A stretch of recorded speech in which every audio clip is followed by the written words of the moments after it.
بلاول صاحب میں آپ سے پوچھنا چاہتا ہوں کہ کیا آپ کو پتہ نہیں ہے کہ جو کچھ ہوا پاکستان کی تاریخ میں اتنی بڑی ریگنگ کبھی ہوئی ہے؟ اس طرح کا جو دھاندلی ہوئے کبھی اس کا تصور ملتا ہے؟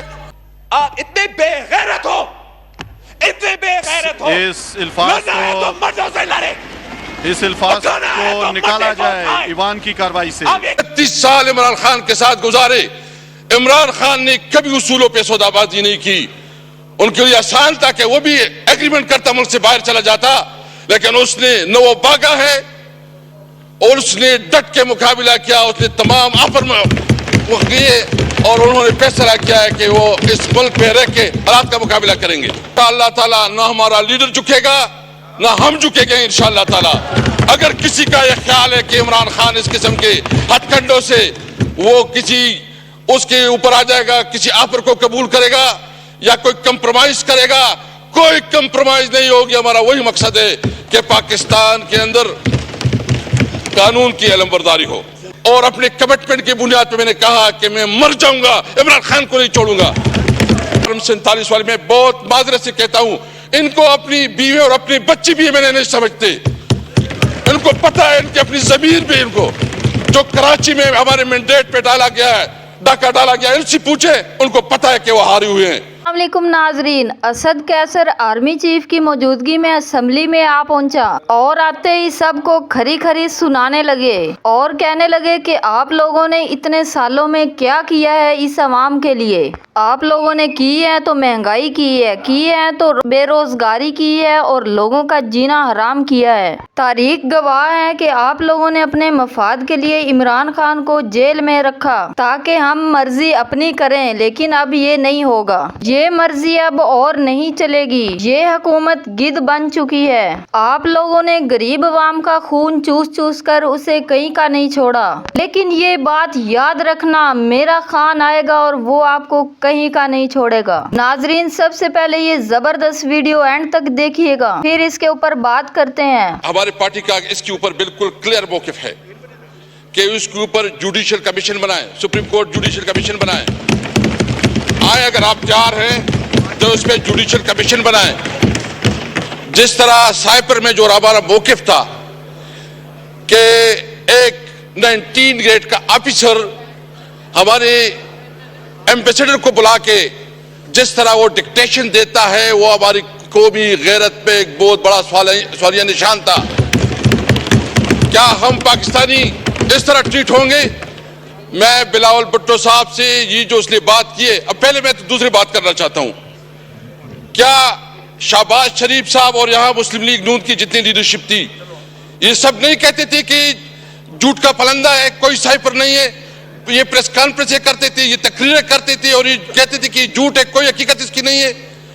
پھر اس سائپر کو بنیاد بنا کے عمران خان کے خلاف جس طرح اس کو سزائیں دی گئی، جس طرح عدالت کا، یعنی مجھے تو سمجھ نہیں آ رہی کہ ایک دن میں 11 گھنٹے عدالت کی پروسیڈنگ چلتی ہے، 14 گھنٹے جو ہے نا عدالت کی پروسیڈنگ چلتی ہے، اور مقصد یہ ہے کہ کسی طرح گن پوائنٹ سے جج کے اوپر گن پوائنٹ سے اس کو سزا دلائی جاتی ہے، اس لیے کہ الیکشن کے دوران اپنے ورکر کو، عوام کو مایوس کیا جائے کہ عمران خان کی کوئی کیریئر نہیں ہے۔ عوام نے دکھا دیا، تو اس لیے سب سے پہلے میں حکومت سے مطالبہ کرتا ہوں کہ اگر اس پہ وہ حقیقت سمجھتی ہے، سچائی سمجھتی ہے، تو آئے کہ اس کے اوپر جوڈیشل کمیشن بنائے، جوڈیشل کمیشن بنائے، اور پھر حقیقت سامنے آ جائے گا۔ جو جس طریقے سے سب سے پہلے میں مذمت کرتا ہوں جو ہمارے پریزیڈنشل کینڈیڈیٹ محمود جگدئی کے گھر پہ چھاپا پڑا، جس طرح تاکہ کوئی بھی اپنی حق کی بات نہ کر سکے، جس طرح کل جو ہے نا ایک میسج دیا گیا اگر اسمبلی میں کوئی تقریر کرے گا تو اس کا انجام یہ ہوگا۔ میں ان لوگوں کو یہ بات واضح کرنا چاہتا ہوں، وہ ڈر اور خوف کا وقت گزر چکا ہے، ہم تمام حالات سے نکل چکے ہیں۔ ہم نہ آپ دیکھیں، ہم قانون اور آئین کو، ہم نے ساری عمر، میں نے عمران خان کے ساتھ 29 سال گزارے، میں نے اس وقت جب اس کو جوائن کیا تو اس وقت بنیادی مقصد یہ تھا کہ پاکستان میں قانون کی حکمرانی ہو. میں نے جو اس کے ساتھ جوائن کیا تو اس وقت ہی کہ ہماری کنسٹیٹیوشن سپریم ہوگی, سپریمیسی آف کنسٹیٹیوشن. جب ہم اس نے اس وقت جوائن کیا تو اس وقت مقصد یہ تھا کہ ہم عوام کو انصاف دلائیں گے, اور انصاف کے لیے ہماری جدوجہد تھی. آئین بالادست ہو, ملک میں ہم آزاد جوڈیشری چاہتے ہیں. تو اس لیے میں آج یہ واضح کرنا چاہتا ہوں, اگر کسی کی غلط فہمی ہے, یہ جو لوگ آئے ہیں یہ سارے کندن بن گئے, کندن. اس میں کوئی ڈرنے والا نہیں ہے. میں اس سیٹ پہ, جناب اسپیکر, میں اس سیٹ پہ رہا 3.5 سال. میرے جس طرح توہین اور تضحیک کی گئی, گھروں پہ چھاپی پڑی, گرفتار کیا گیا, آدھی آدھی رات کو اٹھایا جاتا تھا, دباؤ میں لایا جاتا تھا کہ اپنی پارٹی بناؤ, دباؤ میں لایا جاتا تھا کہ تحریک انصاف چھوڑو, اور دباؤ میں لایا جاتا تھا کہ پرویز خٹک کو شامل کرو. میں نے اس وقت یہ کہا تھا کہ میں نے زندگی سب سے زیادہ عمر عمران خان کے ساتھ گزاری ہے.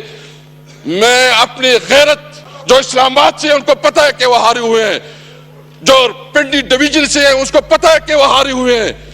اس نے جو وزیراعظم بنایا کیا, اس وزیراعظم کی کوئی سے ہے, اس کی کوئی ویلیو ہے, اس کی کوئی اخلاقی قوت ہے؟ میں یہاں صاحب سے پوچھنا چاہتا ہوں کہ تھوڑی آپ کے اندر کوئی ضمیر جاگ رہا ہے کہ نہیں جاگ رہا؟ کوئی شرم, کوئی چیز محسوس ہو رہی کہ نہیں ہو رہی؟ آپ کس قسم کی جو ہے نا اس ملک کو اس بحرانوں سے نکالیں گے؟ سب سے کہیں بیٹے اس طرح جو یعنی آپ بتائیں کہ اس طرح کبھی ہمارے ووٹروں کو اٹھایا جاتا ہے, کئی سپورٹر کو اٹھایا جاتا ہے. ہمارے یہ جو بات چھوڑے, یعنی انہوں نے اتنی مہربانی کی کہ میرے اپنے حلقے میں پوسٹر چھاپے گئے, میرے فوٹو چھاپا گیا اور اس کے ساتھ دوسرے نشان لگائے گئے. یہ جو نگران حکومت اس کا یہ کام تھا. میں ایک اور پوچھنا چاہتا ہوں, ہمارے ساتھ سینئر لیگل لوگ بیٹھے ہیں, کہ جو پنجاب کی نگران حکومت کتنی ٹائم رہی ہے, کہ اگر ہمارا حق نہیں ملتا تو کوئی یہاں حکومت نہیں کرے گا انشاءاللہ تعالی. ہم یہ بھرپور طریقے سے اپنی آواز اٹھائیں گے, یہ ہمارا حق ہے. میں اس کے علاوہ 2 اور باتیں کرنا چاہتا ہوں, اور پھر جو ہے نا یہ جو عمران خان کے اوپر مختلف کیسز بنائے گئے ہیں جس میں کوئی حقیقت نہیں ہے, جو کہ من گڑت ہے, جو بے بنیاد ہے, جس طرح اس کے خلاف میڈیا کمپین چلایا گیا, ایک نیریٹو بنائی گئی. وہ عمران خان جس نے اس ملک کو شوکت خانم اسپتال دیا, جو کینسر کی مریضوں کے لیے مفت علاج. وہ عمران خان جس نے اس ملک کے لیے ورلڈ کپ جیتا. وہ عمران خان جو ٹریڈ مارک کے پوری دنیا میں عمران خان کا نام پہچانا جاتا ہے, اس کو دہشت گرد ڈکلیئر کیا. اگر عمران خان دہشت گرد ہے تو پھر کوئی جو ہے نا, کوئی ہم سب پھر سارے دہشت گرد ہیں. اس لیے اگر آپ چاہتے ہیں میں بلاول صاحب نے جو باتیں کی ہیں, سب سے پہلے آپ نے عمران خان کے خلاف, آپ نے شاہ محمود قریشی کے خلاف, آپ نے ہمارے صدر صاحب چودھری پرویز الہی صاحب کے خلاف, ہماری خواتین کے خلاف, بشرا بی بی کے خلاف جو کیسز آپ لوگوں نے بنائے ہیں وہ فوراً واپس لے. آپ ان تمام کیسز کو عمران خان کو ریلیز کروائیں. اور پھر جو ایجنڈا ہے, ہم بالکل یہ سمجھتے ہیں کہ ہم کنسٹیٹیوشن کی سپریمیسی پہ, ہم آئین کی بالادستی پہ, ہم آزاد جوڈیشری پہ بالکل ہم اوپن ہیں. سب سے پہلے ہمیں ہمارا حق دیں, جو ہم سے ہمارا حق 47 کے ذریعے جو چھینا گیا ہے. ہمیں ہمارے لیڈران کو رہا کیا جائے, اور جو پیمرا نے بین لگایا عمران خان کی اوپر, اس کو دکھایا نہیں جا رہا ہے. ون سائیڈڈ جو ہے نا سب کچھ چل رہے ہیں. ہم اس کی مذمت کرتے ہیں اور مطالبہ کرتے ہیں کہ پیمرا جو ہے یہ بین اٹھائے. انشاءاللہ تعالی. میرے اسپیکر صاحب, آپ کو پتہ ہے ہم نے جو سیاست کی, میں اسٹوڈنٹ لائف سے پالیٹکس میں رہا ہوں. ہماری زندگی کا یہ مقصد ہے. عمران خان کے ساتھ جب ہم پہلے تھے 97 میں الیکشن کنٹیسٹ کیا, تو لوگ ہمیں جو ہے نا ہمارے ساتھ مذاق کرتے تھے کہ یہ ٹانگا پارٹی ہے. ہم نے اس کے ساتھ چلتے رہے, جدوجہد کی, لمبا عرصہ چلے ہیں.